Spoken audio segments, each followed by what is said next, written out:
Olá, muito boa noite a todos. Hoje, quarta-feira, dia 8 de julho de 2020, seguindo essa série de entrevistas com especialistas e profissionais para tratar dessas temáticas relacionadas à pandemia da Covid-19, tenho o prazer de entrevistar hoje o diretor clínico do Hospital Dona Balbina e membro do Comitê de Enfrentamento à Covid-19, Dr. Fernando Ramos.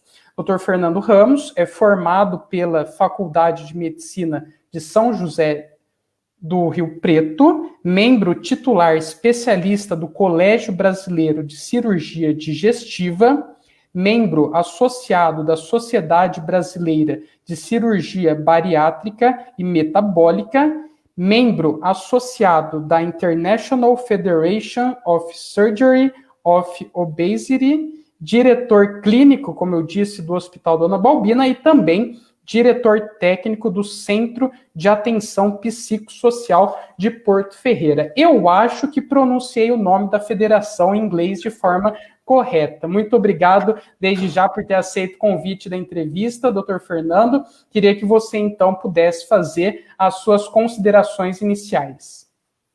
Boa noite a todos, boa noite, Felipe. Eu que agradeço a oportunidade, né, o espaço que você está me cedendo para isso. Então, é um assunto aí que está bem saturado já para todo mundo, né, mas é um assunto que continua ainda com muita coisa para a gente conversar, falar sobre isso. Eu acho que a informação à população é o mais importante, a transparência sobre a real situação da doença, né, o que nós temos, qual é o nosso perfil epidemiológico hoje, como é que está a nossa situação, Porto Ferreira, região, ou até mesmo Brasil e mundo.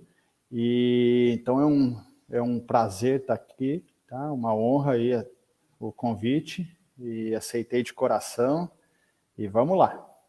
Agradeço a disponibilidade do Dr. Fernando, que vai estar nos ajudando a entender aí melhor os detalhes da situação da cidade, como ele disse também no nosso país, em relação a essa pandemia. A gente sabe, cada semana nós vamos avançando um patamar novo dentro desses números que vão crescendo de forma bastante preocupante. O Brasil já soma aí mais de 1,6 milhões de contaminados e atingiu essa semana a marca triste de mais de 67 mil mortes. Dentro desse cenário, que nós sabemos que o vírus agora, como já há umas 2 semanas nós falamos, ele começa a se interiorizar pelo país, né, pelo nosso país. Então, diante disso, eu queria perguntar, doutor, como que o senhor avalia a situação atual de Porto Ferreira em relação ao número de casos? Então é assim, ó, a doença ela chegou, vamos dizer, de um modo quietinho, né, no início do mês de março, final de fevereiro, mês de março aqui no Brasil. Acometeu inicialmente as grandes capitais, como era previsto, né, pela densidade demográfica, número da população em geral, a alta concentração, né, dos grandes polos.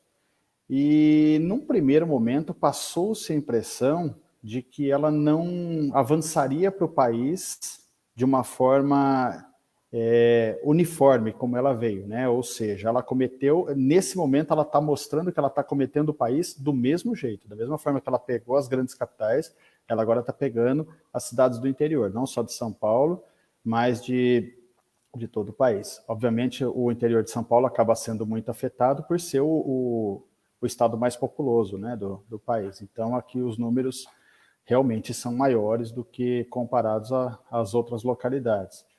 Porto Ferreira, a gente já vem se preparando, né, desde o início da pandemia, numa ação conjunta do poder público, do poder privado, de empresas da cidade, junto ao Hospital Dona Balbina. Nós viemos nos preparando, fizemos uma enfermaria de isolamento com um grande número de leitos, de 30 leitos.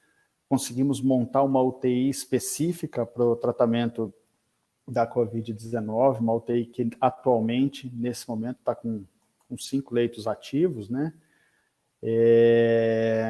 Mas confesso que a gente achava que seria tudo um exagero, né? Então, foi bom a gente pecar pelo excesso, ninguém poupou recurso, ninguém poupou tempo, né, para isso, e foi bom, foi muito bom, porque a hora que a doença chegou na cidade, ela chegou de uma forma assustadora, assustadora. Foi algo assim, na quinta-feira nós tínhamos um paciente internado, no sábado na enfermaria, no sábado nós tínhamos 3 entubados na UTI. Foi assim, é um negócio assustador, uma avalanche mesmo. E foi assim que aconteceu nas grandes capitais, nos grandes centros. Os meus amigos médicos que atuam nisso já estavam vivenciando essa situação. Foi esse exatamente o mesmo relato deles. Ele falou, você vai se assustar com a velocidade que isso chega.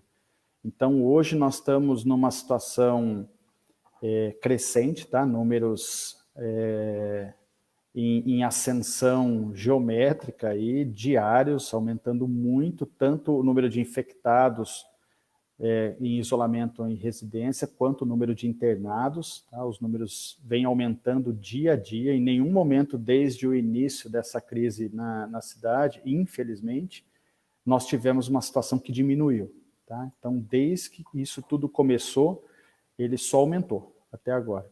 Então, é uma situação preocupante. Tá? Inicialmente, nós temos uma estrutura hospitalar, como eu já referi, que está preparada para isso. Os números desses leitos, eles não são aleatórios, não se inventa um número. Tá? Isso é feito em cima de estatísticas da probabilidade de pacientes serem internados, da probabilidade de pacientes terem complicação. Então, esses números de 30 de enfermaria, de 5 de UTI, não são números aleatórios. Vai falar, vamos colocar o que dá aí. Não é bem assim.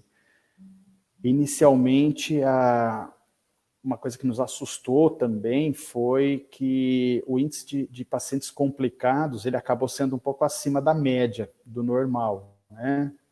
Mas, como a gente já vinha se preparando, tanto com a estrutura hospitalar, quanto com a equipe de profissionais da enfermagem, médico, todo o pessoal da limpeza, toda a estrutura que é necessária para isso, o nosso sistema está suportando o atendimento. Tá? Então, a gente está trabalhando ali com um sistema cheio, tá? Como é de se esperar que vai acontecer, talvez aumente ainda ao longo do mês aí, mas nós, nesse momento, estamos com uma estrutura estável, que está suportando o atendimento. Então, não se pensa, pelo menos até o momento, numa situação de colapso, que seria a grande preocupação disso tudo, né? O colapso é quando o sistema de saúde ele não consegue absorver o número de doentes que você tem ao mesmo tempo. Então, nesse momento, a gente descarta um colapso e esperamos, né, que continue assim, mas, como vamos falar ao longo da entrevista, isso não depende só da gente, né? Exatamente, doutor. E essa era a preocupação desde o começo. Lá em março, ainda quando se falava da importância de se achatar a curva de contágio, o objetivo não era evitar que as pessoas não se contaminassem, porque isso é uma característica inata que aconteceu na Ásia, na Europa e nas Américas, né? Mas era justamente evitar o colapso dos sistemas de saúde, que no interior, inclusive, ainda é mais difícil em relação à quantidade de leitos, etc. O senhor vai comentar melhor sobre a estrutura hospitalar daqui a pouquinho. Mas, assim, em relação a essa elevação mesmo no número de casos, hoje nós tivemos aí a confirmação de mais 21 novos casos, já somando 261 na nossa cidade. Só hoje, esses 21 já representam mais do que todo mês de maio, para mostrar exatamente isso que o senhor comentou, da velocidade da transmissão da doença, né? Diante disso, como que o senhor, aliás, ao que o senhor atribui esse aumento significativo no número de contaminados? A dona Vera, que esteve aqui há umas 2 semanas, atribuiu principalmente ao fato daquele decreto estadual que flexibilizou para a fase amarela. Falou que a partir disso é que as pessoas se acomodaram, acharam que já estava tudo bem, e daí começou a crescer, depois de 15 dias, mais intensamente o número de contaminados. O que o senhor acha? Que foi isso? Foi também ou tem outros fatores que podem ser apontados como os motivadores dessa situação? Você tocou num ponto importante, que é a questão desse termo achatamento da curva, né? Isso aí ele gerou uma interpretação muito errada ao longo, até agora ainda tem uma interpretação muito errada sobre isso, né? Que o objetivo do achatamento da curva é diminuir o número de infectados, de doentes ao mesmo tempo, para que isso não colapse o sistema de saúde, para que a gente consiga atender. Na Europa, foi provado que o alto nível da mortalidade foi referente a isso. O sistema de saúde ele não suportou o número de pessoas doentes ao mesmo tempo, começou a morrer doentes portadores da Covid e, pior, começou a morrer pessoas de doenças que não teriam morrido se não tivesse acontecido isso. Infarto, por exemplo, derrame, o AVC, qualquer outra coisa, porque não tinha mais leito disponível para que eles fossem atendidos. Então, o objetivo do achatamento da curva sempre foi esse, tá? E não diminuir o número de infectados, porque isso é uma gripe, isso é um vírus, não tem como a gente chegar para o bicho e falar, cara, deu, hein, estou fazendo minha parte, agora você obedece. Não tem jeito, infelizmente. O que se atribui a esse aumento exponencial da doença? É o contágio interpessoal, não tem como ser diferente. Tá? Então, é a aglomeração, é o excesso de pessoas no mesmo local, sem nenhum meio de proteção. A flexibilização do decreto, ela é uma questão um pouco complexa da gente conversar pelo seguinte, nós já estamos aí há 110 dias, talvez, não me lembro ao certo, já de quarentena, né? Então, é uma situação que ela está extremamente desgastante, ninguém aguenta mais. Apontar o dedo agora, ser aquele engenheiro da obra do dia seguinte é muito fácil, né? Mas que a gente pode dizer que talvez o grande erro tenha sido iniciar precoce essa quarentena. E isso gerou um prejuízo socioeconômico muito grande. E agora, nessa situação que nós estamos na pior situação da doença desde o início, ninguém mais consegue ficar em casa e ninguém mais consegue ficar sem trabalhar. Então, a questão é muito complexa, né? Eu acredito sim, como a dona Vera já disse, que o que fez com que os números tivessem essa explosão na cidade foi sim a flexibilização do decreto. Tá? Não estou apontando culpados, longe disso, mas foi sim. Quando você faz essa flexibilização, ela passa a impressão de que está tudo sob controle. E naquele momento, realmente, a situação epidemiológica da cidade era totalmente de controle. A gente tinha praticamente ninguém internado e um número de infectados muito baixo. Então, dá essa falsa sensação de segurança mesmo, tá? E ao flexibilizar, exatos 10 dias depois, a curva explodiu. Então, não tem como você não atribuir a isso. Isso é uma questão numérica, é um fato mesmo. Tanto que houve a necessidade, não só de Porto Ferreira, mas de muitas cidades do interior, de retroagir imediatamente na flexibilização. Muitas pularam do amarelo direto para o vermelho, aqui ainda tentou ficar no laranja, não foi possível e foi para o vermelho. Né? O objetivo, quando você faz essa retroação, não é querer dizer que a culpa está no comércio, não é exatamente isso. Mas é quando você faz o fechamento dessa estrutura, você diminui o número de pessoas em circulação ao mesmo tempo. Tá? Ou, teoricamente, deveria fazer isso. Então, esse é o objetivo. Então, assim, a explosão do número de casos está diretamente relacionada ao contágio interpessoal. Provavelmente, né, o mais óbvio é que as pessoas acreditaram não haver mais problema nenhum, que tudo não aconteceria por aqui, aconteceria só nas grandes capitais, e que tudo bem, logo passa. E aí chegamos na situação que a gente está hoje, que é uma situação preocupante, né? São números crescentes, importantes, tanto de infectados na cidade, quanto de pacientes internados, como eu já disse. Né? Daqui a pouquinho, então, mais detalhes, né? Só vou pedir para o pessoal que está nos acompanhando, que são mais de 115 pessoas ao vivo neste momento, viu, doutor Fernando Ramos? Pedir, se possível, compartilhe essa publicação no seu perfil para que este vídeo, com as informações que o doutor Fernando Ramos, que é diretor clínico do Hospital Dona Balbina, está trazendo para a gente nesta noite de quarta-feira, possam chegar aí ao maior número de pessoas. Então, se possível, compartilhe essa publicação no seu perfil e mande a sua dúvida, a sua opinião, o seu comentário, que na medida do possível eu vou exibindo eles aqui na tela e repassando as perguntas também para o Dr. Fernando Ramos. Tem bastante gente perguntando sobre medicamentos, daqui a pouquinho o Dr. Fernando vai responder sobre isso. Mas, especificamente, eu gostaria de saber como que foi o preparo do Hospital Dona Balbina para enfrentar essa situação da pandemia. Se o senhor pudesse traçar um panorama das condições do município. Muitos que já passaram por aqui elogiaram e destacaram o papel do hospital no preparo, inclusive com antecedência, para essa situação. Queria que o senhor, então, pudesse falar como que foi, em detalhes, esse preparo do hospital para a pandemia. O que eu vou falar, eu não estou puxando sardinha para o nosso lado, não, dizer que a gente fez, porque eu sou o diretor clínico, falar, ele está defendendo o lado dele. Não é isso, não. É porque realmente foi uma questão muito bem estruturada mesmo. Tá? Houve uma seriedade nisso tudo, como eu já disse anteriormente, não só do Hospital Dona Balbina, mas também do poder público e também da sociedade civil. Tá? Muitas pessoas se mobilizaram ao mesmo tempo para que a gente conseguisse fazer isso de uma forma, a melhor forma possível, né, para as nossas condições. Nós tivemos algumas etapas desse preparo dentro do hospital. Então, inicialmente, nós começamos numa ala um pouco menor, deixamos o isolamento, o centro cirúrgico, ele saiu de onde ele fica normalmente e foi para o centro obstétrico, para a gente deixar aquela ala toda preparada para isso. Naquele momento, a doença não chegou como a gente estava pensando, então nós retomamos algumas atividades normais, mudamos o local, porque sempre a internação era um ou outro paciente, porém, como eu disse, a gente imaginou que poderia chegar, né? Aí, não vou me lembrar exatamente a data, mas eu acredito que foi no final de abril que nós fizemos, a prefeitura iria propor a criação de um hospital de campanha, né?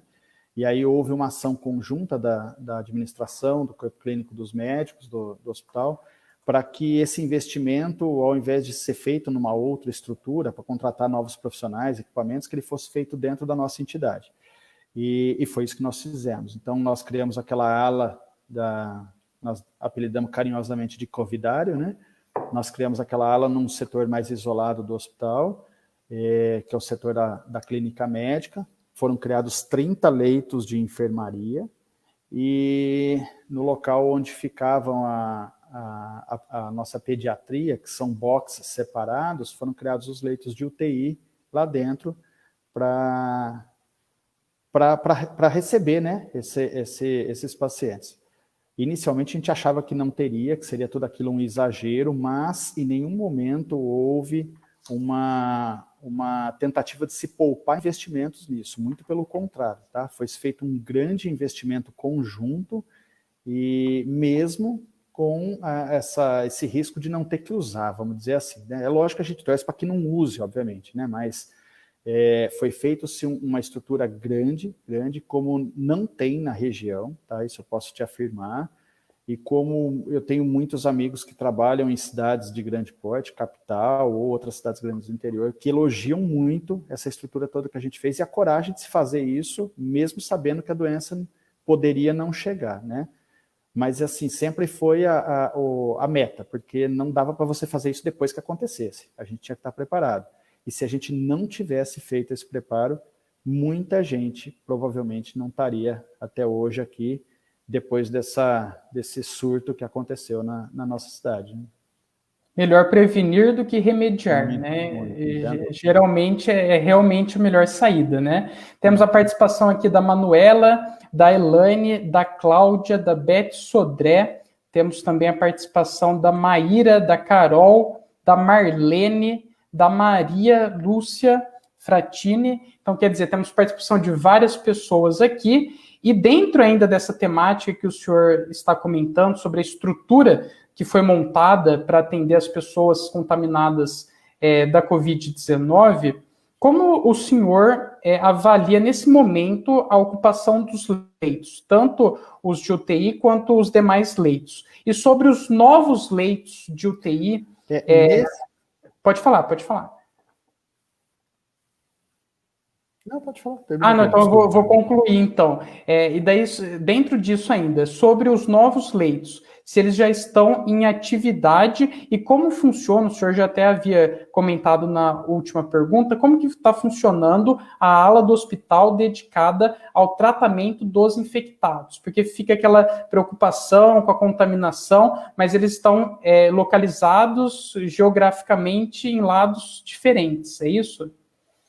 A localização é uma ala isolada, então até para quem entra ou transita no hospital não passa por ali, tá? Então os pacientes que estão internados por outras doenças não têm contato nenhum com aquela, nem com os profissionais que ficam na ala do covidário, eles ficam estritamente ali, a alimentação deles, inclusive das nossas, dos médicos também, é ali dentro, e a gente só sai no final do plantão, tem os locais de higienização, todo mundo toma banho, todo mundo toma o máximo de precaução ali para sair daquela ala, para se deslocar para outra, geralmente, né, para fora, não para outra ala do hospital, né? Então, repetindo, nós temos 30 leitos de enfermaria para isso. Nesses leitos são alocados os pacientes suspeitos e os pacientes já positivos. Então, está sendo um desafio ali a logística disso também, né? Quando tinha 3, 4 pacientes era fácil. Hoje, para você ter uma ideia, nós estamos com, até o último momento que eu soube, né, um pouquinho antes de iniciar, eu não sei se de agora para cá houve uma diferença, do jeito que está ainda é bem possível, mas nesse momento nós estávamos com 14 pacientes na enfermaria, tá? E nós temos uma UTI do Covid que inicialmente ela estava preparada para 5 leitos, iniciamos com apenas 3 leitos, que rapidamente foram preenchidos, foram montados os outros 2, que também foram preenchidos, tá?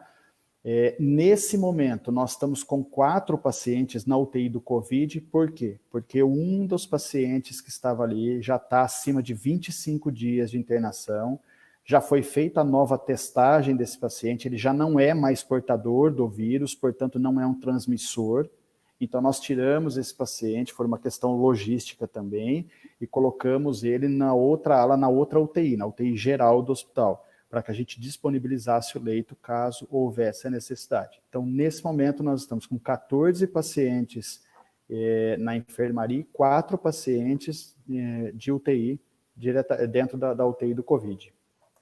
Certo. E a outra pergunta, só para o senhor complementar, em relação àqueles novos leitos. Então, só para relembrar o pessoal, inicialmente foram separados 6 leitos de UTI, dos quais 4 apenas para Covid, 2 para as demais situações. Agora foram feitos mais 5 leitos, no total de 11, sendo que para UTI ficaram 5, aliás, 5 leitos de UTI para Covid, exato, e 6 para os demais. Esses outros 5 leitos novos de UTI já estão equipados, funcionando direitinho?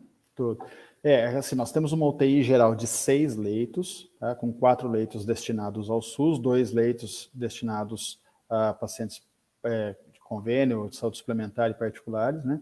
É uma UTI que o número de leitos está dentro da recomendação da Organização Mundial de Saúde para a nossa população, tá? É um número de leitos que sempre deu conta de todo o atendimento necessário na cidade.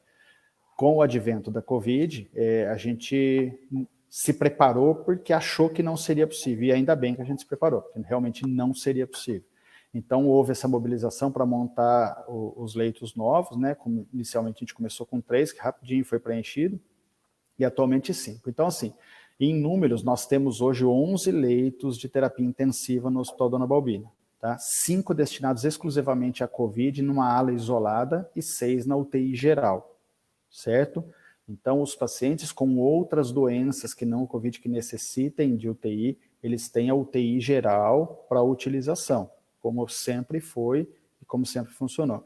Existe uma certa confusão aí no número da ocupação, justamente por causa de ter os leitos que são destinados à SUS e os leitos que são destinados aos pacientes particulares e conveniados.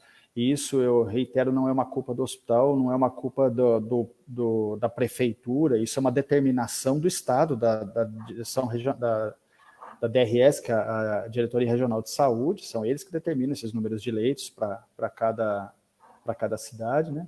Então, às vezes existe uma dúvida que fala, mas está com 100%, mas só tem 2, vamos dizer assim. Mas, na verdade, é porque os leitos do SUS estão ocupados, então as internações acabam completando esse número, entendeu? Esses 5 leitos exclusivos para a Covid são leitos que estão sendo credenciados, ainda não foram oficialmente, mas eles estão sendo credenciados exclusivamente para atendimento Covid, né? Então, provavelmente, com esse credenciamento, deva mudar essa numeração e acabar um pouquinho essa confusão do número de leitos. Mas a realidade é essa que eu estou te dizendo, que nós temos hoje. Dos 5 leitos exclusivos de UTI, nós temos 4 ocupados, tá? Nesse momento. Tá, então, os esclarecimentos do Dr. Fernando Ramos. O senhor sabe que essa é a dúvida de muitas pessoas, então, muitos dos comentários que apareceram eram em relação, então, à ocupação dos leitos de UTI e à própria estrutura do Hospital Dona Balbina. Não, por isso que eu até fiz a questão de explicar isso, porque, assim, como a gente já conversou em off antes, eu acho que essa cultura do pânico, ela não leva a nada, tá? Então, essa interpretação errada até do boletim epidemiológico gera uma discussão totalmente desnecessária e um pânico, muitas vezes, também exagerado, tá? Existe uma grande diferença entre você ter medo e você ter pânico. Eu acho que o medo é importante. O medo te faz ter atenção, o medo faz você tomar cuidados, o medo faz você fazer instinto de sobrevivência, né? Exatamente. O pânico, ele leva à histeria, ele leva à irracionalidade. O pânico vai fazer com que as pessoas tomem atitudes agressivas por muitas vezes que não vai resolver o problema. Então, eu quis esclarecer bem essa questão do leito, justamente por isso, porque às vezes você lê lá, está com 100% da ocupação, nós não temos mais leitos. Não é bem assim, né? Então, na verdade, estamos quase 100%, mas estamos lá. Estamos trabalhando no limite, mas estamos conseguindo. E vamos conseguir até o final. Perfeito, tá aí a mensagem do Dr. Fernando. E uma outra dúvida bastante comum que perpassa os comentários aqui é em relação aos medicamentos. Então, é a dúvida da Cláudia Alves e a dúvida da Beth Sodré também. Em relação aos medicamentos usados pelos pacientes que estão internados. Então, caso de sedativos e relaxantes. Quais as condições do Hospital Dona Balbina e os desafios, e aí a gente já havia comentado também, que não é um caso de Porto Ferreira, é um caso do país todo, quais os desafios para as novas aquisições desses medicamentos? Então, assim, esse problema, ele não é um problema da cidade, tá? Ele não é uma falha do hospital, ele não é uma falha do município, que fique muito claro isso, porque também está se gerando uma discussão, para mim, totalmente improdutiva sobre isso, tá? Isso é um problema nacional, tá? Na verdade, é um problema mundial, porque alguns medicamentos sedativos e relaxantes musculares, eles são muito utilizados, são muito consumidos para o paciente COVID que está entubado no respirador. São os mesmos medicamentos que se usa para anestesia geral, tá? Então, como essa doença ela acometeu o mundo de uma forma muito rápida, vamos pensar que até dezembro não existia nada. Nós estamos agora no mês 7 com mais de 500 mil de mortes. Entendeu? Para se entender o estrago que é isso e a velocidade que foi. O que aconteceu no país é que não está havendo o abastecimento da matéria-prima. Então, os laboratórios eles tiveram que racionar as medicações e, com isso, acabou racionando a venda para todos, principalmente para os hospitais menores, né? Sempre o menor acaba sofrendo um pouco mais. Estamos em falta de medicação, nós estamos em racionamento da medicação, tá? Então, tivemos que tomar algumas condutas mais drásticas, inclusive a suspensão dos procedimentos eletivos, foram suspensos os exames, as cirurgias, tudo que se usava que poderia usar esse tipo de medicação. Nós estamos trabalhando somente com urgências e emergências, tá? Então também já foi falado, mas o paciente que chegou lá com alguma coisa não vai poder ser operado? Não, tá? Os casos de urgência e emergência serão atendidos, serão operados se houver necessidade. Nós estamos com os estoques na reserva técnica, realmente, isso não é uma novidade para ninguém, tá? Trabalhando com muita racionalidade, com muito, como é que eu posso usar o termo ali? Com muita inteligência, tá? Para trabalhar com tudo isso. Não estratégico. Com muita estratégia, tá? As compras, elas estão sendo feitas, em nenhum momento houve da entidade nem de ajuda externa falta de recursos financeiros para isso, ou desvio de recurso financeiro para isso, muito pelo contrário, tá? Nós chegamos a adquirir medicamentos essenciais para isso, como o fentanil, a 4 vezes o valor, ou até mais o valor que ele custa normalmente, porque além da falta de medicação, eles conseguiram fazer a lei de mercado com a vida, né? Então, se está faltando pouco, eu vou dobrar o preço, você paga se você quiser. Então, infelizmente, até isso a gente está tendo que vencer. Isso não foi só com medicação, isso foi com os equipamentos de proteção individual, máscaras, aventais, isso foi esse absurdo desde o início, tá? Desde o início. Algumas ações a partir de Ministério Público, de Federação de Hospitais, de regionais de saúde, entraram também nessa briga para tentar descobrir se estava havendo uma falta mesmo, ou até um racionamento maldoso de distribuidores, laboratórios, né? Então tem muita gente lutando para que isso não aconteça, tá? Então nesse momento não está faltando medicamento no hospital, não está. Nós estamos sim trabalhando com muito pouco, porque o consumo é muito alto de medicação, mas estamos tomando atitudes racionais para que essa medicação seja suficiente. As compras estão sendo feitas, algumas não têm previsão de entrega, algumas que deram previsão que não ia entregar, entregaram. Então, é um trabalho constante. Tem bastante gente esquentando a cabeça com isso, bastante mesmo, passando a noite em pregão, tudo. Mas, como eu disse, os leitos que a gente montou, nós vamos dar conta e a medicação vai dar conta também, desde que a gente faça um uso inteligente disso tudo, que é o que tem sido feito até o momento. Tá aí os esclarecimentos do Dr. Fernando Ramos, só para a gente ter noção, dimensão dessa problemática. Ele disse, reforçou várias vezes, que não é uma questão particular do Hospital Dona Balbina de Porto Ferreira, tanto é que o Ministério da Saúde recebeu críticas de todas as regiões do país justamente por conta dessa demora em estar ofertando esses medicamentos para secretarias estaduais, né? Apenas agora, dia 29 de junho, anunciou um acordo com as OPAs, a OPA, aliás, Organização Pan-Americana de Saúde, para a compra emergencial desses medicamentos. Esse anúncio só aconteceu depois que o Conselho Nacional de Secretarias Estaduais de Saúde realizou um documento onde trazia essa demanda que está presente em todos os hospitais do país sobre essa falta ou essa dificuldade em determinados medicamentos, né? Então, está aí o cenário nacional dessa questão e Porto Ferreira, obviamente, está inserido dentro dessa problemática. Pode falar, doutor.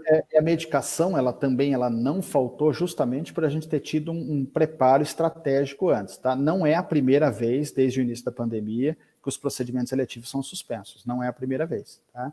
Então, em um outro momento, houve a necessidade da suspensão para que se poupasse essas medicações, isso ocorreu. Aí nós, quando estávamos numa situação mais tranquila, nós retomamos. Ao entrar no nível técnico, nós paramos novamente, tá? Se questionar também, mas se vocês sabiam que correu o risco, vocês voltaram, porque existem outras doenças. Existem doenças cirúrgicas, os pacientes precisam ser operados, os pacientes precisam fazer exames. Então, na medida que é possível, a gente retoma, tá? Nesse momento, nós tivemos que segurar realmente a pulso firme ali, porque não tá fácil, não. Mas não houve a falha justamente para a gente ter se preparado, senão não teria mais medicação aqui. Então, tá aí, ele destacou mais uma vez que não houve falta de medicamento, justamente porque houve desde cedo um controle estratégico e uma aplicação racional desses medicamentos, né? Dentro disso ainda, a Secretaria de Saúde anunciou nesta semana o protocolo de tratamento precoce da Covid-19, que disponibiliza determinados medicamentos lá pela farmácia municipal para a população. Queria que o senhor pudesse, então, esclarecer como que vai funcionar esse processo, quais medicamentos são esses. Esse protocolo de tratamento precoce da doença, ele é, de certa forma, polêmico, tá? Por quê? Por não haver uma unanimidade nisso. E essa unanimidade, ela não ocorre por não haver estudos científicos que comprovem a eficiência desse tipo de tratamento, tá? Existem uns grupos que defendem arduamente a eficácia disso, e também existem grupos que excluem isso, que provam por A mais B de que não funciona. Realmente, em situações de pandemia, eu acho que você esperar ter um tratamento científico é um risco muito grande, tá? Nós estamos em guerra, estamos numa guerra com um inimigo muito poderoso e invisível. Então, a gente não tem muito tempo para pensar sobre isso. A gente acaba se baseando no que nós vamos aprendendo. Tivemos, se pode-se dizer, esse termo eu acho um pouquinho pejorativo para essa situação, mas se a gente pode dizer que a gente teve sorte, foi que nós pegamos a doença depois da Europa, depois dos Estados Unidos. Então, se o nosso número de mortalidade está menor, é porque nós aprendemos com os erros deles, tá? Muitos erros que eles tiveram, nós conseguimos corrigir. Então, existe um protocolo que ele não é uma regra, tanto que muitas instituições eles são diferentes, da utilização de algumas medicações, que tem-se estudos in vitro, né, em laboratório, de que possa ter uma ação inibindo a multiplicação do vírus dentro do organismo e que possa, com isso, diminuir a intensidade da doença, tá?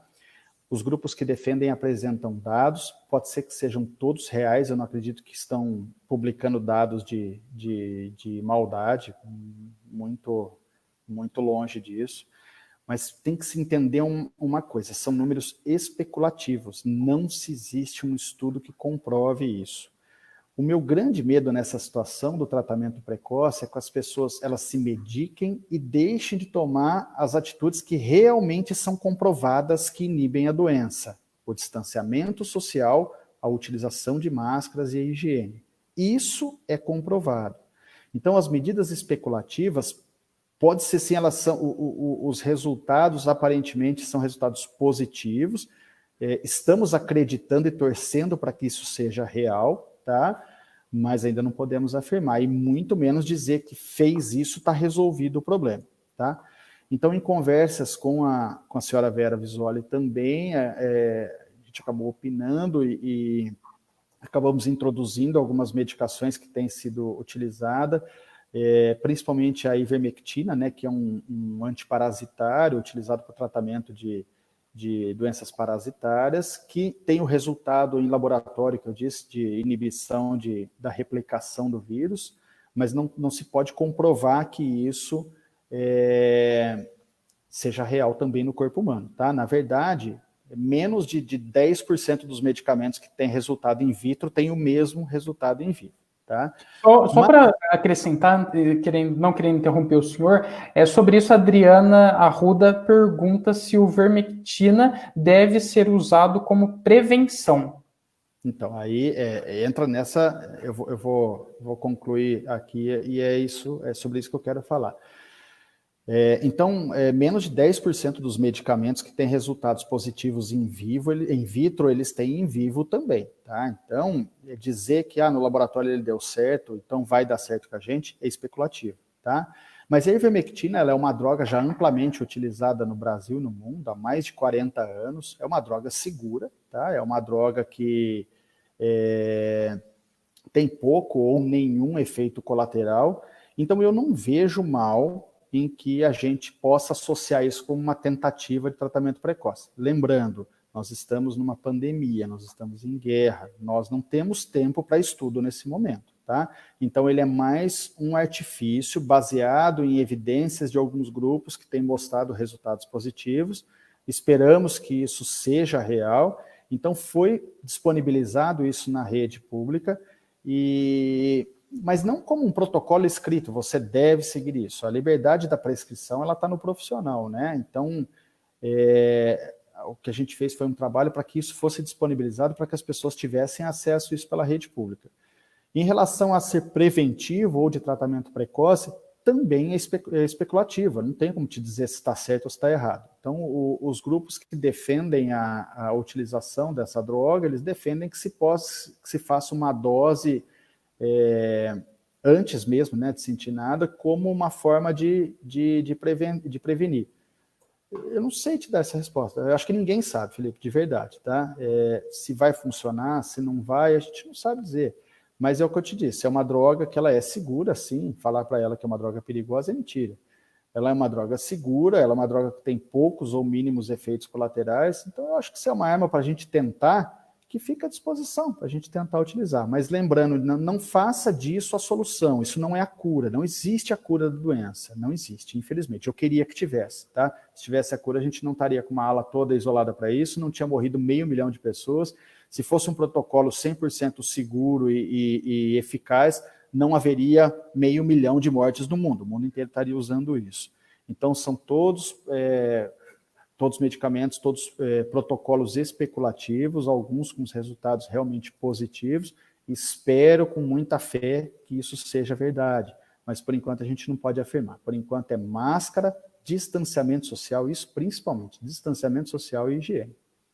Perfeito, doutor. Acho importante frisar essa última parte, porque o Brasil, os brasileiros têm essa cultura, esse problema cultural da automedicação, né? Então, todos esses medicamentos que o senhor citou aí, eles devem ser receitados pela figura do profissional da saúde, por um médico. É importante destacar isso. E para acrescentar, se o senhor quiser fazer algum comentário, o Rodrigo Juliano pergunta por que a cloroquina, que é polêmica também, não foi incluída dentro desse relatório. É a dúvida de muita gente, eu vou repassar, porque é importante esclarecer. Entra dentro dessa temática... Oi? Está me colocando na berlinda aqui.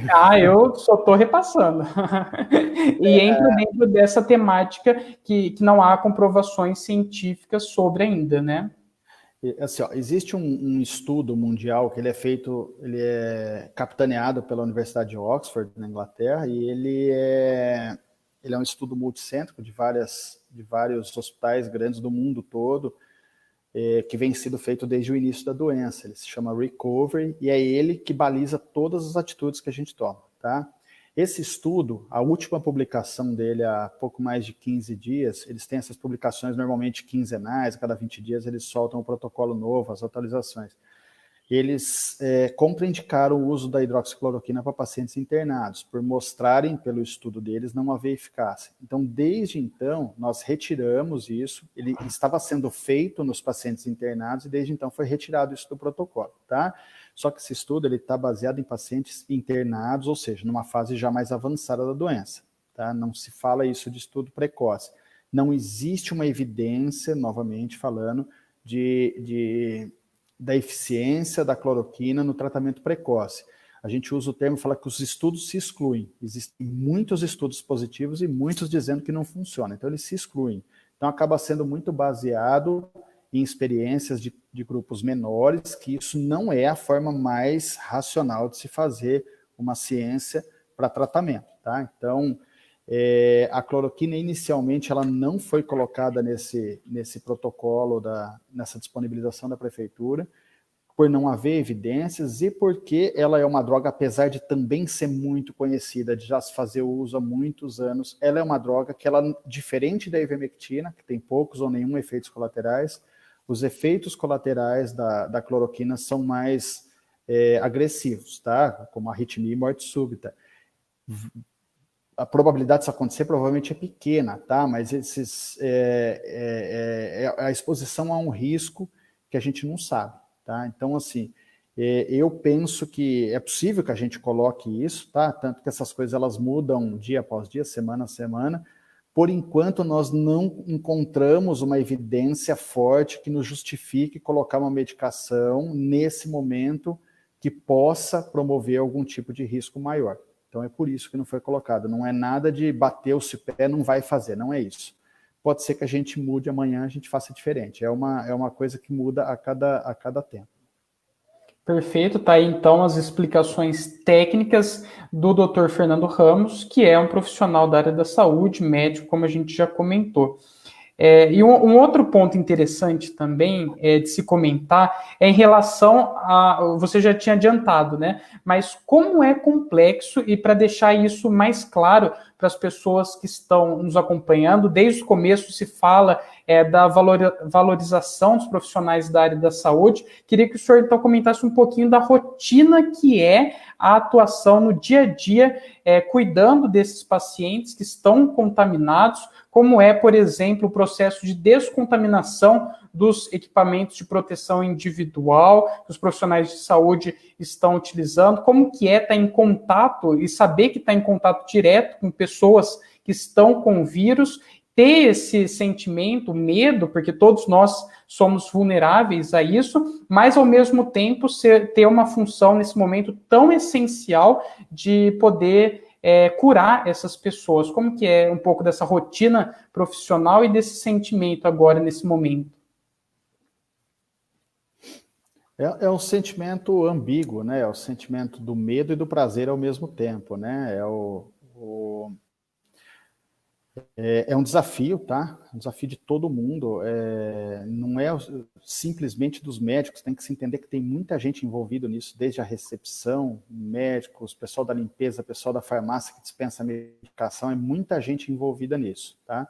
Esse medo, ele é uma constante, mas como eu disse anteriormente, o medo, ele é bom, porque o medo faz com que você tenha atenção, o medo faz com que você haja de forma correta. Então, eu até brinco, né? Muitas pessoas me perguntam, você não tem medo de ficar lá dentro da ala do Covid? Eu falo, olha, eu tenho mais medo de andar na rua do que ficar lá dentro, porque lá dentro eu sei que está todo mundo protegido e tomando o máximo de cuidado possível, né? E na rua, infelizmente, não é isso que a gente acontece. Existe a rotina e houve o treinamento para isso, esse treinamento tem sido reciclado quase que semanalmente para a utilização dos equipamentos de proteção individual. Esses equipamentos, eles não são reprocessados, eles são descartáveis, então a cada entrada no quarto, com um avental e com a máscara, com todo aquele equipamento, ele é descartado após isso, para que você vá fazer a visita no outro paciente, tá? Então, também isso gerou-se um custo enorme, né, para toda a estrutura, porque esses materiais, como eu disse, faltaram no começo, foram vendidos a preços absurdos, e nós tivemos que comprar, porque não podia faltar, e não vai faltar, tem bastante lá para isso.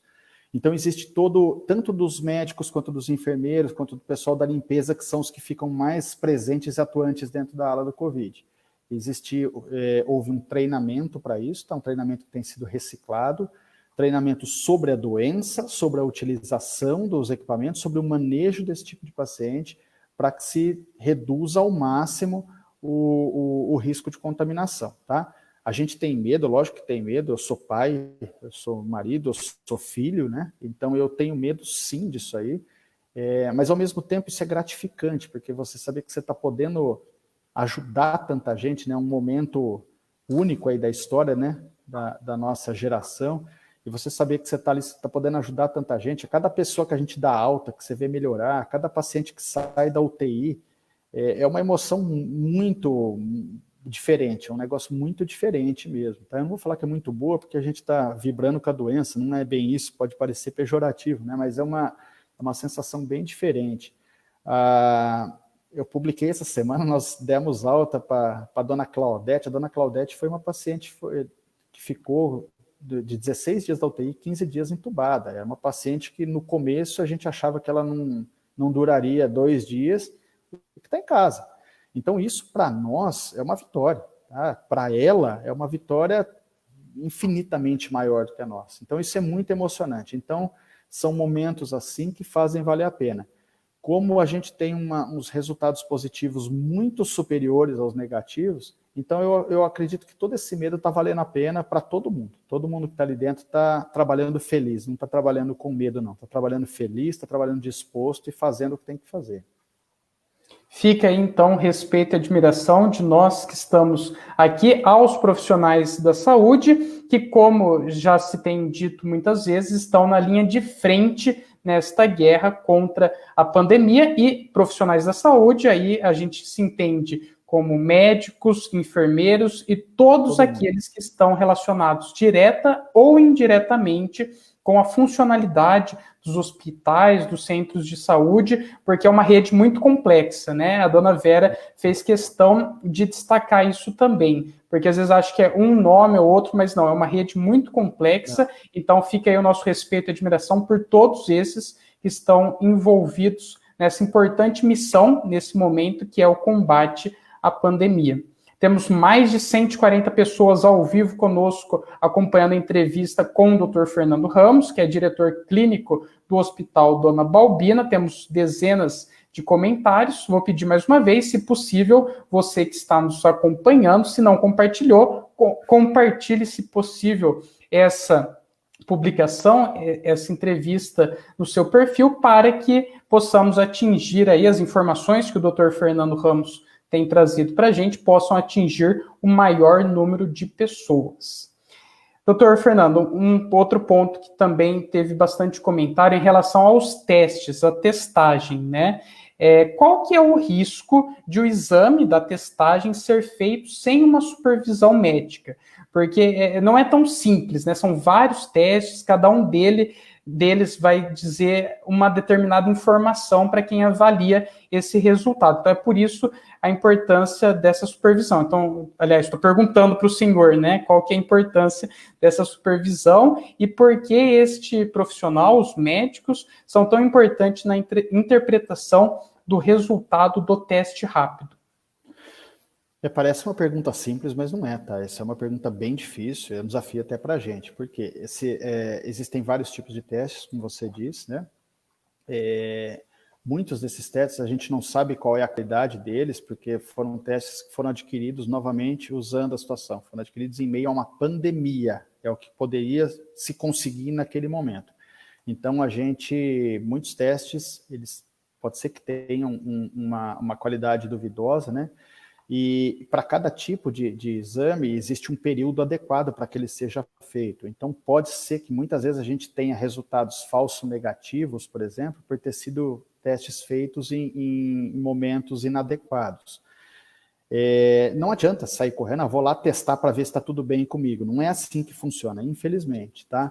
Então, essa testagem ampla, ela serve para se tentar traçar um perfil epidemiológico, sim, tá? Fazer o teste sorológico, teste rápido, teste sorológico na população em geral, que é o que tem sido feito, nesses quadros de síndromes gripais que estavam vindo, né, de um tempo para cá, para se tentar traçar um perfil epidemiológico aí da cidade. Isso também contribui para o aumento de números, tá? Mas é que eu acho que esses números ainda, infelizmente, eles estão subnotificados. Não por incompetência do sistema público, do sistema municipal, mas uma incompetência do Estado, do país, que não permitiu a testagem ampla de toda a população. Então, eu acredito que tenha muito mais positivos do que esses que a gente sabe, tá? O que eu acho mais racional nesse momento é que se considere toda a síndrome gripal como Covid. Essa, para mim, é a situação mais racional de tudo, tá? Já me questionaram, então quer dizer que toda gripe você acha que tem que ficar em casa? Sim, eu acho. Eu acho que é o único jeito que a gente tem de ter o controle real disso aí, tá? Pode ser que muitos casos sejam negativos e ficaram desnecessariamente, mas pode ser que muitos casos positivos que ou não testaram ou um resultado falso negativo, deixe de transmitir doenças. Tem relatos de amigos médicos que trabalham em outros hospitais de grande porte, de que pacientes que estavam na enfermaria de isolamento do Covid fizeram testes que vieram negativos, acharam não ser, mandaram para a enfermaria normal, esses pacientes eram positivos e infectaram a enfermaria inteira. Tá? Então isso também, de novo, não é um problema municipal, isso é um problema nacional, infelizmente. Brasil sendo Brasil, né? Mas, para mim, a situação mais racional não adianta as pessoas correrem para fazer teste, deu tudo negativo, eu não tenho nada, tá? Não é assim, infelizmente, que funciona, eu gostaria que fosse, mas não é. Cada um tem o seu momento de ser colhido, tem a sua indicação, e eu acho que a situação mais real é você lidar com o inimigo invisível. Então, você está com sintoma gripal, trate como Covid. Vai para casa, vai fazer o isolamento, se houver os sintomas que haja necessidade de deslocamento para o hospital, que acho que a gente vai falar um pouquinho mais para frente aí vai procurar o serviço assistencial. Tá aí os esclarecimentos do Dr. Fernando Ramos sobre essa questão importante dos testes rápidos, né? E agora, já emendando com isso, sobre a questão dos sintomas. Para quem está com sintomas leves, né? Caso a pessoa comece a sentir os sintomas da Covid-19. E daí o senhor puder relembrar também esses sintomas. O que ela deve fazer caso isso aconteça e quando é a hora certa de procurar ajuda médica? A doença Covid-19 ela foi dividida em três etapas, em três fases. Né? A fase inicial, que é a fase 1, a fase respiratória, que é a fase 2, que ela é dividida em A e B, eu vou explicar cada uma, e a fase 3, que é a fase de doença já, o termo que se usa é tempestade inflamatória, doença bem avançada. Tá? Quando se deve procurar o atendimento? A partir do primeiro sintoma. Tá? A orientação, mesmo que não haja um tratamento físico, uma medicação, por exemplo, a orientação é importantíssima nesse momento, tá? Tanto em relação à sintomatologia, quanto em relação à questão de isolamento, que é isso que eu falei na minha opinião, o mais racional é ser tratado todo sintoma inicial como Covid, e se não for, ótimo, mas se for, a gente protegeu muita gente, né? Então, a partir do início dos sintomas, deve-se procurar já a assistência médica, tá? Na unidade básica de saúde, no pronto atendimento, que são as unidades que estão preparadas para a recepção desses doentes, tá? Já vi muita conversa também, a gente lê, né, muito, eu fui lá, não quiseram me testar. A questão não é querer ou não querer, a questão é haver a necessidade e o momento da testagem. Então, muitos pacientes, infelizmente, não são testados, não é porque ninguém quer, é porque não estava no momento de ser feito isso. Tá? A gente precisa esperar um determinado intervalo de tempo para se fazer os exames, tanto aquele que colhe do nariz, da garganta, quanto o que colhe de sangue, né? Então, existem os momentos diferentes para isso. Então, na fase 1, geralmente são os sintomas mais leves, sintomas inespecíficos, né, como uma dor de garganta, um mal-estar, dor de cabeça, relatam muito, a febre também é muito frequente, a perda do olfato, né, a anosmia, que a gente chama, não consegue sentir cheiro e perder gosto também, são sintomas muito frequentes nessa fase inicial, tá? Também é um erro achar que porque você não está com esse problema da falta de cheiro, você não tem Covid, isso é um erro, tá? Porque isso não está em 100%, assim como a febre. A fase 2 é a fase respiratória, quando se iniciam os sintomas respiratórios, da tosse, possivelmente da falta de ar. A fase 2A é aquela fase em que os sintomas respiratórios são um pouco mais leves, sem necessidade de você ter que usar oxigênio. E a fase 2B é aquela que você só consegue manter a oxigenação adequada com o auxílio do catéter de oxigênio, tá? Como é que eu vou saber isso? Procurando assistência médica. É o único jeito que tem de você saber, tá? A COVID, ela tem uma característica muito típica dela, que a gente usa o termo que se chama hipóxia, é quando falta oxigenação no sangue, tá? A gente usa o termo hipóxia seca. Então, a COVID, ela tem a característica da pessoa, muitas vezes, estar respirando normal, mas a oxigenação está bem baixa, bem baixa. Qual é o agravante disso? Enquanto você respira normal e não oxigena de forma adequada, você está lesando o pulmão, lesando os outros órgãos. E a hora que há piora, ela decresce muito rápido a condição do corpo, né? Então, os sintomas respiratórios tem que procurar assistência médica. Né? Tem que procurar, vai fazer se for necessário, algum tipo de exame, porque também, muitas vezes, em muitas situações, o raio-x, ou até a tomografia, em muitas situações, elas não vão ajudar naquele momento. Então, não é porque não faz, porque não quer. É porque realmente naquele momento não vai ajudar. É uma coisa que não vai mudar o que tem que ser feito. Mas esse tipo de abordagem, de você saber, por exemplo, a saturação de oxigênio do sangue, isso é importantíssimo, tá? A gente tem muitos casos que as pessoas chegaram respirando praticamente normal, com uma saturação de que em outra situação estaria completamente desesperado, sem fôlego. Então, isso é uma característica da COVID. Perfeito. Só terminando, a fase 3 é a fase mais avançada da doença, né? É a fase que a gente chama de tempestade inflamatória, é a fase que normalmente o paciente vai para a UTI, precisando ou não do auxílio do ventilador para respirar, tá? Então já é uma fase de tratamento estritamente hospitalar. Perfeito, doutor. Só lendo uns comentários aqui, a Vilma Aparecida, ela fala, quando uma pessoa fica em isolamento e daí sai o resultado e dá negativo, ela pode, melhor, ela deve terminar o isolamento ou já está liberada do isolamento? E vou acrescentar também, para o senhor comentar, da importância do isolamento domiciliar para as pessoas que sabem que estão contaminadas. Então, dona Vilma, a resposta a isso é aquilo que eu falei anteriormente, tá? Eu acho que nesse momento de pandemia, com a situação da doença crescente, eu acho que a gente tem que considerar todos os casos positivos, independente do exame, tá? Então, se você está no isolamento, mesmo que esse exame tenha vindo negativo, eu acho mais racional que se complete o isolamento de 14 dias. Por que 14 dias? Porque é o período que se foi estabelecido de que uma pessoa teve o contágio e comece a apresentar sintomas, tá? Então, muitas vezes o transmissor que está com poucos sintomas. Tem uma questão também, entrar nisso, que se fala, aquela pessoa transmite sem sintomas, tá? E isso também houve-se um problema numa época em que a OMS acabou fazendo um comentário que foi mal interpretado. Na verdade, assim, ó, o portador sem sintomas nenhum, ele é um portador muito fraco. A possibilidade dele passar é pequena, porque a carga viral no corpo ela é muito pequena. Mas tem muitas pessoas que têm muito poucos sintomas e acham que não tem nenhum, ou não está percebendo que esses sintomas já estão relacionados. Esses são grandes transmissores, esses estão viral alta no corpo, tá? Então, existe essa diferença aí que eu gosto de deixar evidente, porque às vezes a pessoa acha que não está sentindo nada e está sentindo e está transmitindo bastante, tá? Então, esses 14 dias é por causa disso. O contágio até o início dos sintomas, ele pode acontecer dentro desse intervalo. E a partir do momento que se desenvolveu a doença, então é certeza que em 14 dias você já não é mais um transmissor. Então, por isso que se fala também disso no isolamento domiciliar.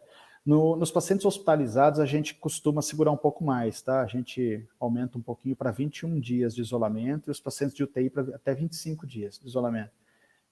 Por causa da quantidade de replicação viral que ele teve, né? Foi muito maior do que uma pessoa que está com sintomas leves, por exemplo, né?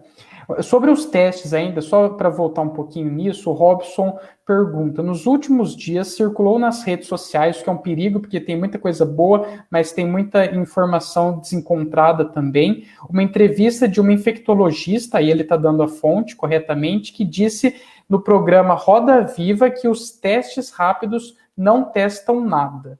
O doutor concorda com isso? Ele pergunta. Eu acho que eu nem tenho gabarito para afirmar isso como ela se afirma, mas eu acho que ficou um pouco implícito no meu comentário de que todo mundo deveria ser considerado positivo, independente do teste, né? Eu acho que não vale a pena você acreditar no teste, não. Eu acho que vale a pena você... Se ele vier positivo, beleza, tá? Mas se ele vier negativo e você está com sintomatologia, como a gente já teve casos internados, nós já tivemos pacientes internados que vieram com testes, inclusive com o SWAB, com o PCR negativo, com sintomas muito típicos. Quando chegou na fase do exame da tomografia, nós fizemos, era uma tomografia clássica de COVID, e foi tratado como COVID, ficou lá dentro até ter alta. Então, assim, é paciente que era um potencial transmissor, se a gente tivesse liberado falando que não era nada porque a testagem veio negativa, talvez tivesse sido mais catastrófico ainda, né? Perfeito. Só para registrar, aquela temática que eu perguntei do isolamento domiciliar era também a dúvida da Marlene Aparecida. E, doutor, para a gente já ir aí caminhando para uma finalização, existem cuidados especiais que o público com comorbidades deve adotar para se prevenirem do contato com o vírus? E se caso eles já estejam contaminados, como deve ser o procedimento? Não existe uma forma diferente do paciente de alto risco de se prevenir. Ele é igual, né? É a utilização da máscara, o distanciamento social e a higiene. Então, assim, os cuidados são exatamente iguais. E a conduta também, né? A partir do momento que se iniciam os sintomas, é que tem que procurar ajuda. A gente não sabe a hora que está infectado. Então, é o que tem, né? Começou a sentir os sintomas, uma fase inicial, já procurar o auxílio mesmo, nem que seja um auxílio somente para orientação, que é o que muitas pessoas acontece. Eu tenho muitas pessoas que me têm na rede social, ou meus amigos que têm contato, que entram em contato, e a gente vai conversando. Já tivemos surpresas, tá? Fomos por orientação do telefone, e eu falando, vai para o pronto-socorro, não quis, e teve que ser internado. Então, acontece. Mas nem que seja somente para uma orientação do que fazer, é completamente igual, tanto os pacientes de grupo de risco, quanto os de não grupo de risco. Você falou da rede social, tem uma informação que eu leio muitas vezes, uma informação que acaba me deixando triste, sabe? Que é assim, só vai acabar a hora que todo mundo se contaminar. Parece uma razão meio óbvia isso, né? A gente chama isso de imunização em rebanho, né? Que é o que a vacina faz. Você imuniza, a vacina nada mais é do que você infectar a pessoa com um vírus que não tem potencial para crescer. Ele só tem a proteína dele para que se crie o anticorpo para ele. A imunização em rebanho, com que todo mundo se contamine para que a doença pegue logo todo mundo e logo acabe, ela é parece ser algo lógico, né, algo racional, mas é algo, assim, ao meu ver, muito maldoso. E talvez as pessoas que falam isso não falem por maldade, mas sim por desconhecimento. Você colocar toda a população exposta a uma coisa que já causou 500 mil de mortes no mundo, você dizer que os mais fortes vão sobreviver, porque seria assim da mesma forma, é a mesma coisa que um governante austríaco que governou a Alemanha na década de 40 pensou, né, que somente os mais fortes sobreviveriam. Então eu acho que assim, isso me deixa triste, para não dizer com raiva, me deixa triste, porque assim, são informações, e como nós estamos numa situação em que está todo mundo já cansado disso tudo que está acontecendo, e a gente quer que se resolva logo isso, esse tipo de informação é perigosa, porque quem está inflamado com a situação de que quer que acabe logo, acaba levando isso como verdade. Isso é muito perigoso. Então eu sempre faço essa comparação, porque essa comparação é real. Então, você torcer para que todo mundo se infecte logo para passar a doença, ou seja, que os mais fortes sobrevivam, foi a mesma coisa que o Hitler fez na época dele. Então, assim, somente os fortes iam sobreviver e extinguir a raça das pessoas que ele considerava mais fracas. Aquele famoso darwinismo social, que é uma pena, uma mancha na história da humanidade, né? Mais de 160 pessoas nos acompanhando, entre elas a Dani Garcia, que comenta: eu tive os sintomas, procurei assistência médica, fiquei isolada e fui muito bem orientada. Parabéns à assistência médica de Porto Ferreira. Foram muito atenciosos. Tem uma outra coisa também, Felipe, que eu acho importante, eu também vejo em comentários. Muitas pessoas, eu vejo muito quando a prefeitura publica o boletim, e fala assim, quem garante que essas pessoas em isolamento? Ninguém. Quem garante é a consciência de cada pessoa. Se ela é orientada a ficar em isolamento, ela tem que ficar. Não tem como você ficar colocando pessoas, apesar de que a vigilância epidemiológica ela tenta o máximo possível para isso, mas é uma demanda muito grande pela quantidade de pessoas que estão nessa situação, né? A pessoa que tem que ter consciência, não tem como ser diferente. Você é indicado a fazer o isolamento, você tem que cumprir. Não tem como ficar uma mãezinha batendo o bumbum de todo mundo em casa. É como a questão da multa, vou multar quem está sem máscara. Poxa, será que era necessário chegar nesse ponto? Será que não deu para entender todo mundo até esse momento, com tudo isso que está acontecendo, que isso é necessário e que precisa fazer?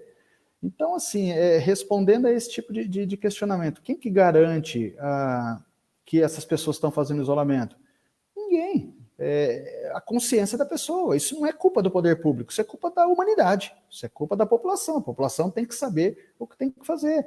É a história que eu já falei várias vezes. Isso não depende do atendimento médico somente, isso depende de uma série de coisas, dentre elas a colaboração das pessoas. E o fato de estar todo mundo cansado, que quer que se resolva logo, e acredite, nós médicos também queremos que isso se resolva logo, tá? A gente também está muito cansado, a gente está com medo, a gente está exposto a isso tudo, né? Mas essa pressa, essa velocidade que quer que se acabe as coisas antes da hora, é o que está fazendo tudo retroagir. Então, a cada vez que se tenta dar um passo mais largo que a própria perna, nós estamos voltando 2 para trás. Tanto que o exemplo disso foi a questão da flexibilização. Por que aconteceu? Porque não era hora, isso era muito evidente. E aí tentou-se dar esse passo maior do que podia, teve que voltar. Então, do amarelo foi lá para o vermelho. Então, agora, quando começar a retomada, que ela seja uma retomada mais consciente, que precisa da ajuda de todo mundo tem que colaborar para fazer isso. Exatamente, desde já, né? É o individual auxiliando na massa, né? Só se a gente cooperar e todos juntos é que a gente consegue minimizar a taxa de contágio e sair dessa situação. Portanto, já tem aí o comentário do Dr. Fernando. Flexibilização com consciência e segurança. É importante para desde já a gente está pensando nisso.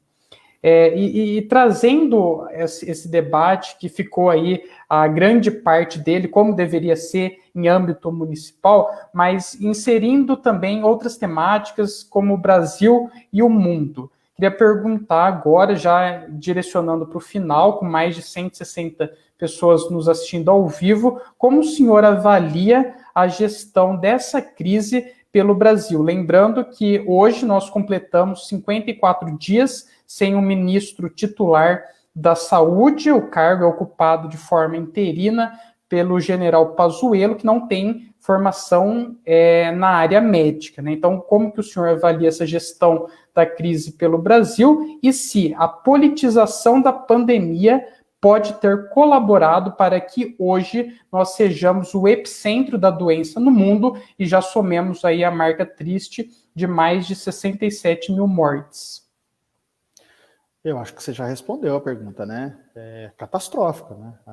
A situação de nós, vou repetir a analogia da guerra, nós estamos numa guerra, um inimigo muito poderoso, muito numeroso, invisível, com armas muito fortes. Nós temos um exército muito poderoso, mas nós estamos sem um capitão, nós não temos chefe para isso, tá?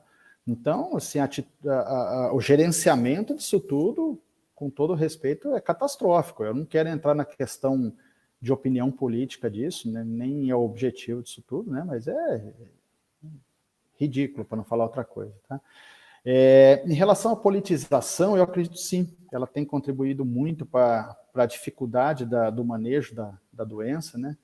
E virou um jogo de futebol, né, com duas torcidas, uma pró e uma contra, e uma torcendo para a outra tá errada. Então, às vezes, tem gente até que torce para que tudo dê errado, para depois falar que está certo, né? Então, sim, infelizmente, isso tem contribuído, sim. Não acho que isso seja o único fator, mas tem contribuído, é inegável que tem, assim. Perfeito, doutor.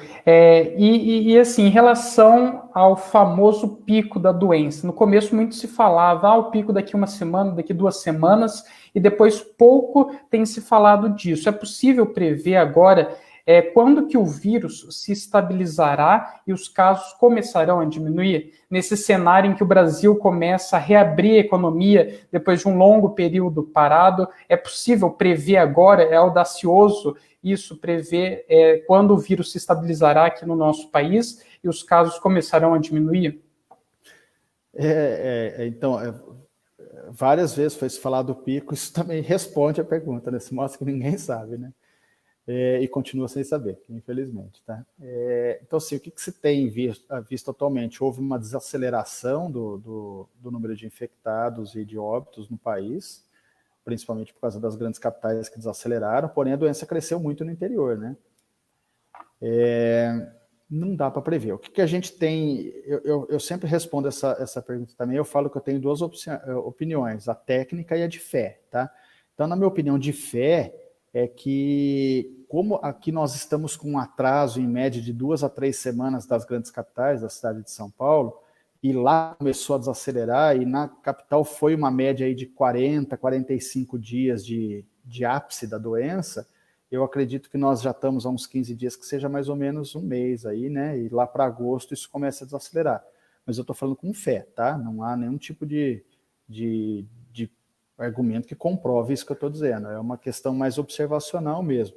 Mesmo porque agora, com a flexibilização nas capitais, né, a reabertura de bares e restaurantes, e que fique claro que eu não sou contra a abertura de bar e restaurante. A questão é que quando se faz isso, você gera uma circulação de pessoas muito grande. Ficou muito claro até um vídeo que se mostrou do Rio de Janeiro, aí, que aconteceu esse fim de semana, né? É como se nada tivesse acontecendo, estava tudo normal. Então, essa reabertura, ela pode influenciar nesses números que vêm caindo, se eles vão voltar a subir, não dá para saber, né? Eu estava conversando isso com um amigo que trabalha num hospital muito grande lá de São Paulo, ele levantou uma questão que ela é considerável nisso, que talvez os números de óbitos, eles continuem aumentando depois dessa flexibilização, mas eles não sejam tão exorbitantes quanto eles foram no início. Por quê? Porque a população mais suscetível, infelizmente, já faleceu. Então, agora está ficando a população mais forte. Então, são pacientes que, se tiverem a doença, têm uma maior probabilidade de sobreviver. Entendeu? Então, aí volta o que eu falei de ser uma imunização irracional, né? Você fazer isso. Mas é difícil. Eu entendo que o gerenciamento dos estadistas aí tem que ser muito inteligente, porque é muito difícil, tem que se pensar várias coisas. Eu estou dando minha opinião só em cima da questão saúde, né? Mas a questão economia ela é importantíssima, tão importante quanto. Então, é muito difícil aí. Mas eu acredito, tentando responder a tua pergunta, né? Sem audácia, mas eu acredito que vai mais um mês aí, e lá para agosto a gente consiga sentir a diferença disso, uma calmaria. Com fé, junto com o Senhor, estamos todos nós de que isso possa se concretizar também, né? E sobre a vacina, que falando em fé e esperança, é um outro ponto que tem bastante a ver, né? O senhor acha e vê possibilidade que até o final do ano e início do próximo seja desenvolvida e fabricada uma vacina? E considerando que sim, em quanto tempo ela estaria disponível para a população? Porque existe aí um tempo, inclusive de logística para a produção, né? Então, quanto tempo o senhor acredita que ela estaria disponível para a população? Eu acredito que sim, eu acredito que estão vários grupos, né, de desenvolvimento aí da vacina em fase bem avançada de teste já, né, testando na fase 3, que se chama que é o teste na população em geral, e começando já a apresentar resultados positivos, mas isso também não depende muito deles quererem fazer ou não, depende da resposta do organismo, então isso acaba demorando um pouco para se chegar a um resultado confiante, porque pensa que agora é uma coisa que não pode brincar, a partir do momento que você falou que a vacina funciona, as pessoas vão utilizar e vão sair realmente pensando que estão imunes, né? Então é uma questão agora, tem que tomar muito cuidado quando forem realmente liberar essa vacina, dizendo isso ser a solução do problema, que é o que a gente espera, né? Então, assim, pela forma como se vem vindo os estudos, aí eu acredito que sim, até o final do ano já tenha esse armamento em mãos, né? E aí aumentar a produção mundial. Acredito que vai haver uma mobilização maior de grandes laboratórios para a produção disso, para que no início do ano que vem isso seja disponibilizado para a grande maioria da população. Né? Perfeito. Mas eu não acho, eu gostaria que fosse antes. Tá? Eu vejo muitas publicações falando de setembro, outubro. Tomara que estejam certas, mas eu acredito que não, que vai ser mais para o começo do ano que vem mesmo.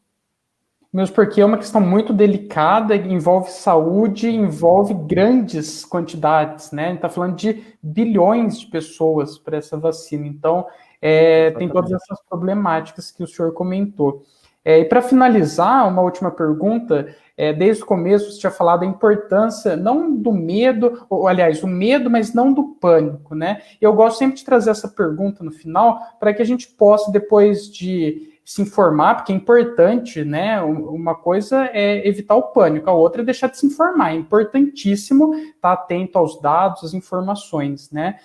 Mas assim, eu gosto dessa pergunta no final porque ela pode apontar uma luz no fim do túnel para a gente. Então, eu queria perguntar para o senhor como que o senhor vê o mundo pós-pandemia e se é possível acreditar que a situação atual que nós estamos vivendo, que é a maior crise sanitária e de saúde pública do século, talvez, que nós estamos vivendo, então, nesse momento, possa gerar bons frutos para a nossa cidade no futuro, especialmente em relação à saúde do nosso município. Eu encaro tudo isso com uma visão muito positiva, tá? De aprendizado e do que vai ser o mundo pós-coronavírus, né?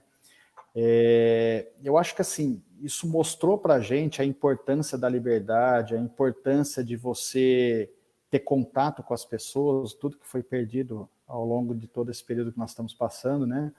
Mostrou a importância do que é você conviver dentro da tua casa, com a tua família, né?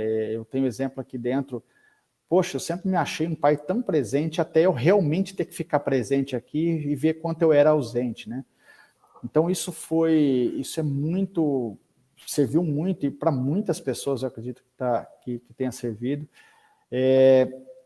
mostrando para muitas pessoas como é viver com a pessoa mais difícil que existe de você conviver, que é você mesmo, né? Então muitas pessoas passaram a conviver sozinhas, no isolamento mesmo, e ter que se aguentar. É fácil você ter uma outra pessoa para você xingar e tirar de perto, mas você não tem como, né?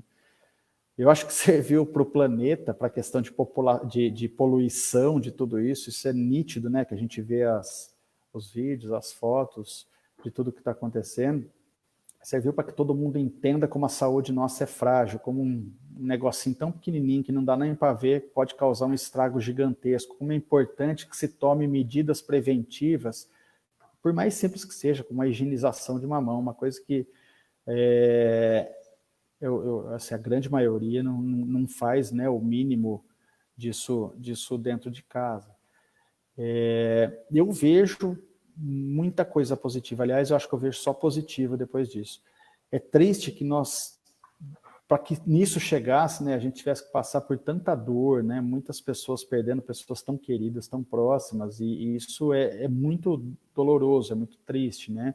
Mas eu vejo uma perspectiva de uma situação muito boa, muito positiva depois disso tudo, tanto para o planeta Terra quanto para as pessoas em geral. O sistema de saúde, particularmente, essa mobilização que houve da sociedade civil para que ajudasse, né, as instituições, os hospitais, o nosso aqui particularmente, mostra que a sociedade civil ela é capaz disso, ela pode ajudar, não precisa ficar esperando que alguém venha e faça, sabe? As pessoas podem se mobilizar e podem ajudar. Eu acho que serviu também para que o Estado entenda o quanto que a saúde estava carente, quanto que a saúde estava precisando de investimento, tanto de equipamento quanto de medicação, mas principalmente de profissionais. Profissionais como os da enfermagem, são profissionais que são muito desvalorizados pela classe deles, muito desvalorizados pelas entidades governamentais, os próprios médicos que não têm um plano de carreira, uma situação assim de melhores condições de emprego. Então, eu acho que isso foi muito importante para tudo, tá? Para tudo. Mas eu acho que se fica a mensagem, eu acho que serviu para que todos nós aprendamos a sermos humanos novamente, né? Você sair lá da tecnologia e você voltar para a tua casinha na roça. Eu acho que isso foi o mais importante de tudo. E tem muita gente que eu acredito que vai querer continuar a viver da forma que está vivendo agora, né? Mais dentro de casa, pensando um pouco mais na vida e menos no trabalho. Eu tive amigos que ficaram doentes, né, lá em São Paulo, e que quando saíram disso me falaram, cara, como foi legal, como é importante eu saber que eu posso ficar na minha casa, né? E antes eu ficava correndo, procurando emprego, procurando trabalho, e hoje eu vi o quanto é bom a gente poder ter uma casa para ficar. Então são pequenas coisas que você só valoriza a hora que você pede, né? Então, na minha opinião, eu acho que a questão é muito positiva. Eu tento passar essa mensagem às pessoas que assistem meus vídeos, publicações, veem que eu não quero passar nenhuma situação de pânico. Isso a imprensa está mostrando aí já, né? Eu acho que a gente tem que ter esperança, tem que pensar lá na frente, sim, tá? Porque vai haver vida pós-Covid, então tenha certeza. Um grande professor meu um dia disse, meu filho, a gente não está num hecatombe nuclear, nós estamos numa doença, tá? Então vai ter vida depois disso. O que precisa é que a gente sobreviva ao final disso tudo e cada um fazendo a sua parte, né? Eu fiz aquela brincadeirinha que eu copiei do Nizam Guanais, da árvore de Natal, e eu copiei aquilo porque eu achei sensacional. Eu acho que as pessoas têm que pensar, lembrar que vai ter Natal esse ano e que cada um vai fazer a sua árvore de Natal. Então vamos nos esforçar ao máximo, cada um de nós, cada um da população, para que a gente possa ter saúde o suficiente para montar nós e a nossa família a nossa árvore de Natal. E poder desejar de boca cheia um Gostoso. Feliz Natal, como o senhor tinha adiantado, né? 140 pessoas ao vivo nos acompanhando, dezenas de comentários, muitas perguntas, opiniões, porém já passamos de 1h20 de entrevista, então gostaria que o senhor, a quem eu já agradeço, né, pudesse fazer as suas considerações finais. Não, então, novamente, eu agradeço o espaço, tá? É um assunto que está maçante, né? Que ninguém mais aguenta falar, mas é um assunto que está evidente e tem que ser falado o tempo todo. Eu acho que cada um tem que fazer a sua parte, se esforçar ao máximo, está todo mundo cansado, tá? É natural, a gente também está cansado, a gente também quer que as coisas voltem ao normal o quanto antes, mas não depende da gente, infelizmente, né? Então é uma série de fatores que contribuem para isso. Então, agradeço novamente o espaço. De situação positiva, a mais que eu posso passar é que estamos trabalhando, sim, num limite alto aqui dentro da nossa instituição, mas num limite que nós estamos conseguindo trabalhar, tá? Não está faltando nada, não está faltando leito, não está faltando medicação, não está faltando profissional, e eu acredito, tenho muita fé nisso, que isso vai ser assim até o final. A gente vai passar no limite da tampinha ali, mas não vai transbordar não, tá? Não vai haver esse colapso que é o que todos nós tememos.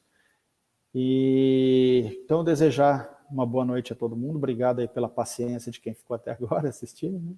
E muito obrigado novamente pelo convite.